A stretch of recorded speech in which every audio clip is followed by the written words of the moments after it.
Bonjour et bienvenue dans le podcast Ma vie de sorcière qui rend accessible la spiritualité, l'énergétique, le développement personnel et bien sûr la sorcellerie.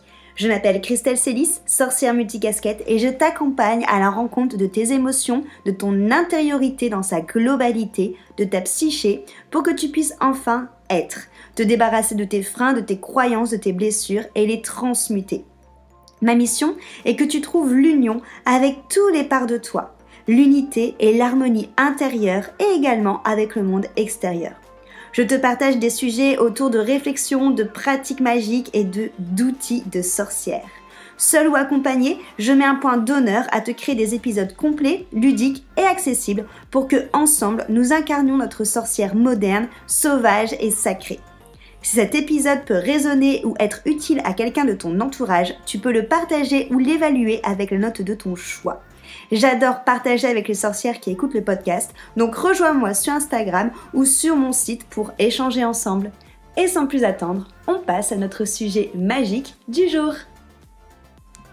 Et attends un petit instant, que tu sois débutante ou expérimentée, je viens de créer un pack de méditation à tout petit prix, 10 méditations pour 8 € parce que j'ai très envie que la méditation soit une manière de trouver le calme, de travailler sur soi, de s'apporter sérénité, d'apprendre à mieux se connaître d'une manière accessible à tous. Donc ces 10 méditations, tu en trouveras sur plein de thèmes différents. Il y a une méditation dans ce pack ancrage, il y a une méditation sérénité, il y a une méditation lâcher prise, une méditation apprendre à connaître sa psyché, il y a une méditation également pour se connecter au cœur, se connecter aux éléments, bref, 10 méditations différentes dans ce pack pour créer ta trousse à pharmacie magique et holistique.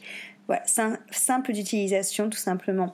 Tu la télécharges, tu as accès à la plateforme où elles sont toutes dessus, tu n'as plus qu'à mettre tes écouteurs, la plateforme est disponible de ton téléphone, de ta tablette ou de ton ordinateur et ça te permet de pouvoir méditer seul, en collectif, dans les transports en commun, devant ton hôtel, une fois par jour, 2 fois par jour.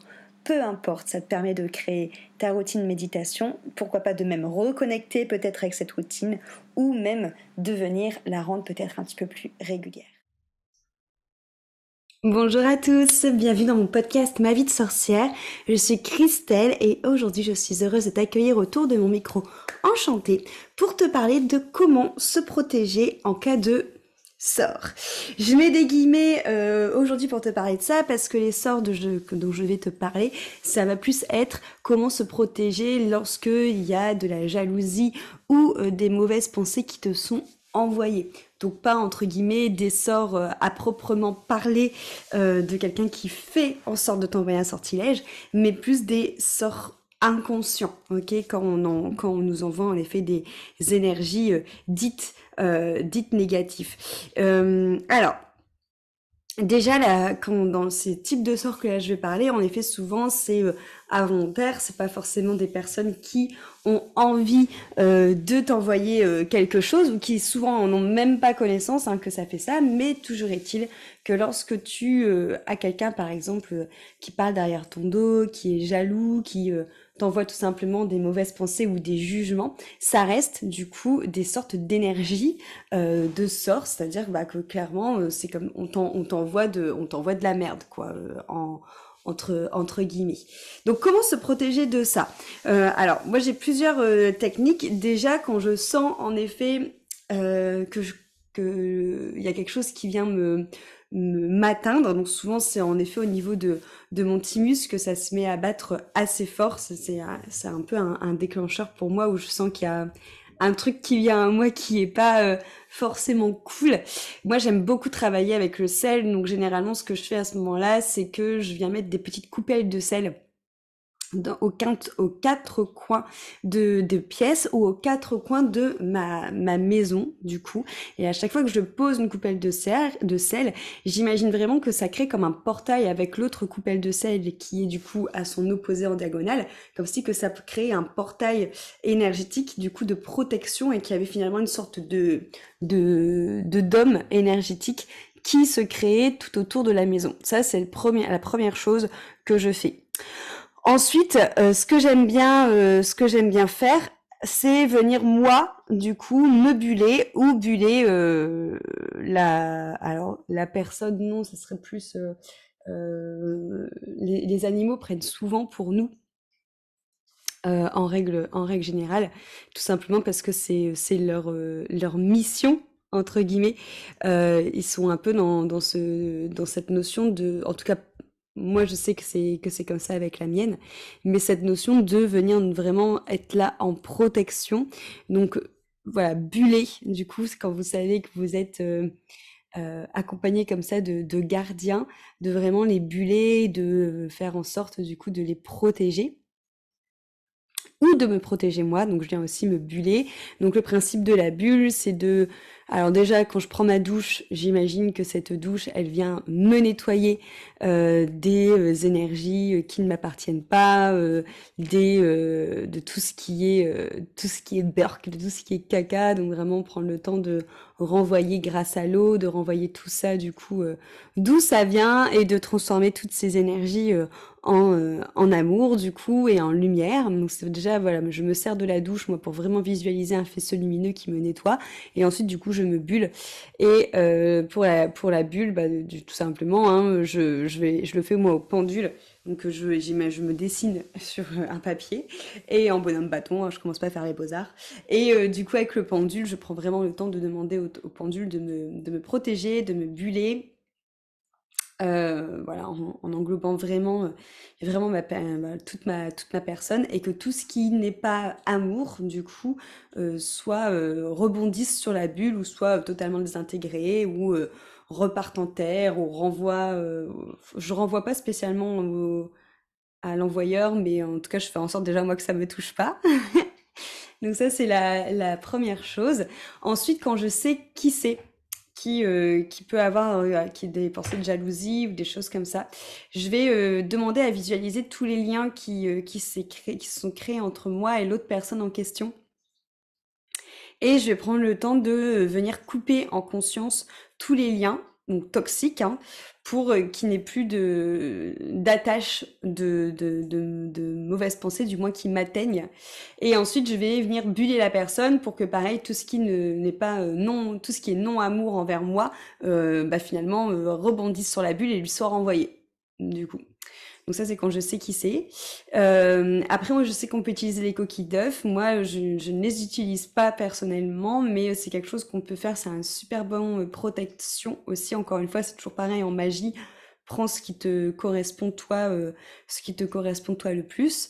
Et après, moi, je sais aussi que j'essaye de me détacher un maximum aussi émotionnellement de tout ça. Et je pense que ça aide à pas se sentir trop attaqué aussi.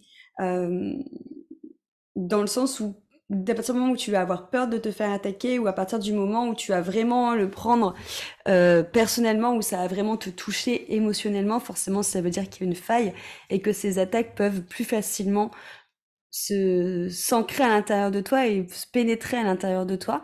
Donc je pense que c'est notamment pour ça que c'est primordial de travailler aussi ces blessures, notamment la peur du rejet, la peur du regard des autres, la peur d'être mis de côté, d'être humilié, toutes ces choses-là, parce que c'est potentiellement ces blessures-là qui font que si jamais t'as quelqu'un qui a des mauvaises pensées envers toi ou qui est jaloux de toi, ça t'atteint plus parce que ça va peut-être réveiller une de tes blessures émotionnelles et là, du coup, tu vas devenir beaucoup plus sujette à les ressentir.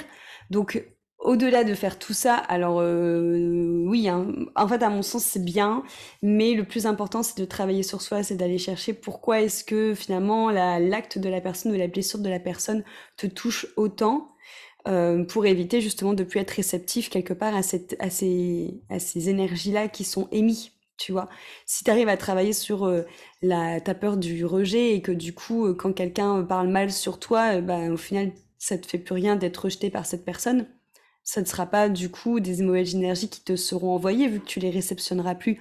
Pareil pour la jalousie, tu vois, si tu arrives à te détacher du fait qu'on peut être jalouse et que tu peux et que t'es ok sur le fait de toi attirer le succès et que t'as plus peur de briller par rapport à ça, même si ça attire de la jalousie, du coup il y a plus de raison non plus que cette jalousie t'impacte toi. Tu vois.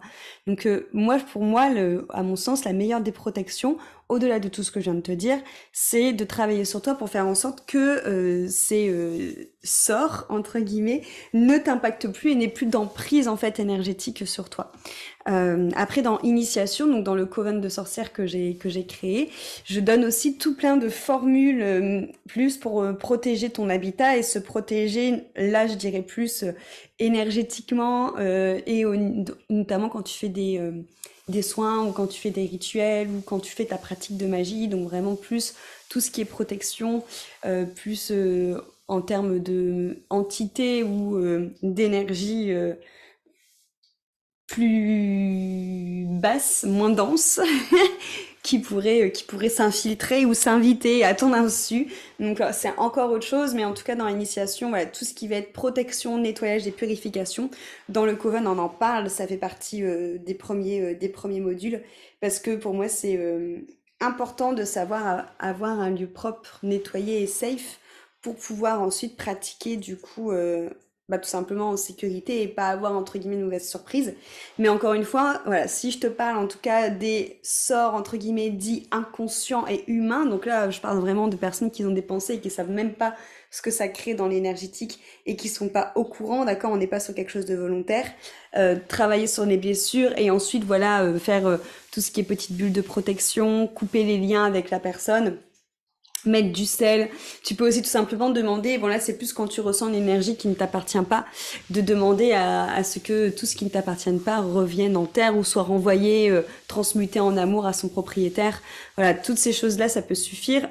Moi je pars du principe que comme la personne elle le fait pas consciemment, le transmuter en amour c'est pas mal du coup, et puis ça permet de soigner son karma, de pas être dans un état vengeur, je dirais.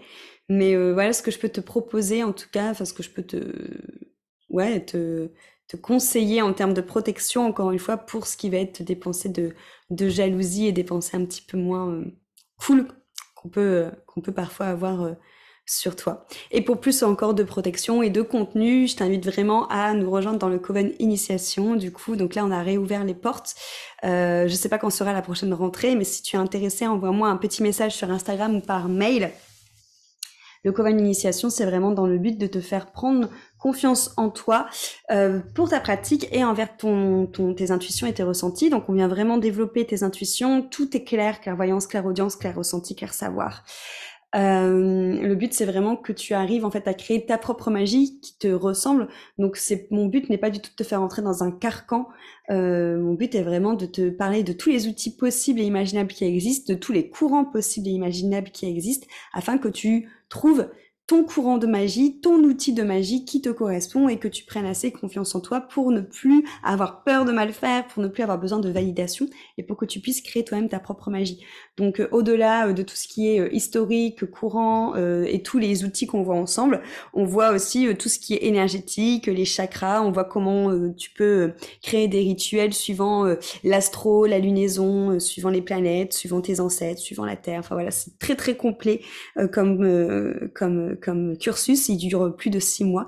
Et du coup, voilà, tu viens dans un coven, donc tu rencontres plein de sorcières qui sont comme toi. Pour les nouvelles maintenant qui arrivent, vous aurez le droit à des marraines, donc du coup à des anciennes entre guillemets élèves qui seront là pour faciliter ton intégration et être sûr aussi que tu avances bien dans ton cursus et que tu n'es pas livré à toi-même. Plus moi, bien sûr, je suis là. Et plein de cadeaux te sont envoyés aussi chez toi. Donc voilà, donc j'espère t'y retrouver vite à la prochaine rentrée. Envoie-moi un message si tu es intéressé. Et je vous dis à très vite pour le prochain épisode. Merci beaucoup de ton écoute. Je te fais des bisous.